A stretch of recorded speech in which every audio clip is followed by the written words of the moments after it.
Okay. With me is David Lander, who is coughing. No. Yes, of course. David Lander was Squiggy on Lavern and Shirley, one of the greatest sitcoms that ever aired. I used to watch that fanatically. Welcome to the 4th Annual Cannabis Therapeutics Conference. Well, it's great to be here, and I'm sorry I missed the first 3 annuals, but this is the first one I've been at, but I'm glad to be here. As they say, the 4th is the charm. Is that what they say? That's what it is in this case. Well, anyway. that's what must have gotten me here. You know, I figured there was some reason, but it's great. So what brings you here? Well, I've made it sort of known that I've had MS for 21 years, and one of the things that has helped me is the marijuana, and especially once it became legal in this state, you know, to buy it, and if you have a disease that passes muster, then you can get it, and I think it's been a tremendous help for me and for a lot of my friends who suffer the same way. How long have you been using medicinal marijuana? Oh, for, I guess, just about, I actually did it the first time I got a license and everything, and that was about a year ago. So it's relatively recent for you. Mm-hmm. Yeah. And what's interesting is at those clubs, you do see things that I never really thought of.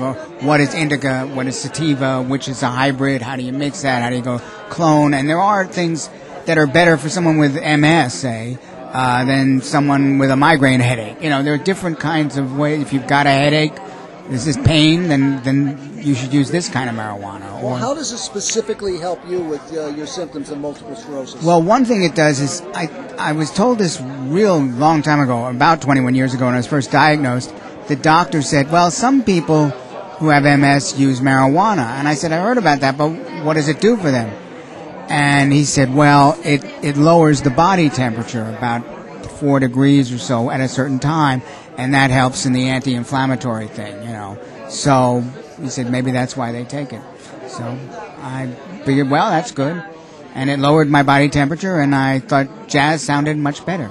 So, but you were on other medications and probably still are. Oh, yeah. Well, I'm on one main medication just for MS, which is a thing called Laverne, and that's an injectable, and I shoot it once a week.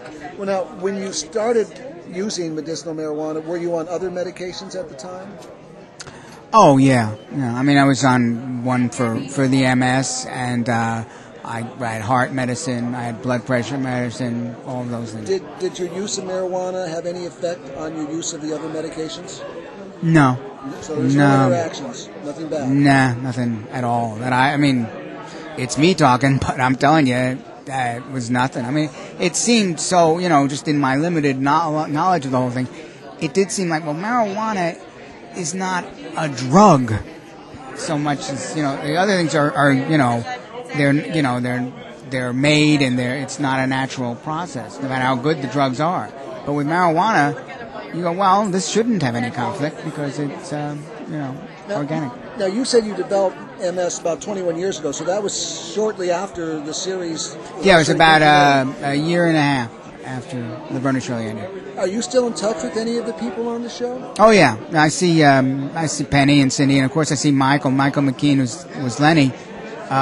He's now doing the Pajama Game in New York, and he was great in it. As a matter of fact, and I went to New York and saw him. But we were best friends way before there was a Lavern and Shirley. And Lenny and Squiggy were created by us in college when we were smoking our own youthful indiscretions.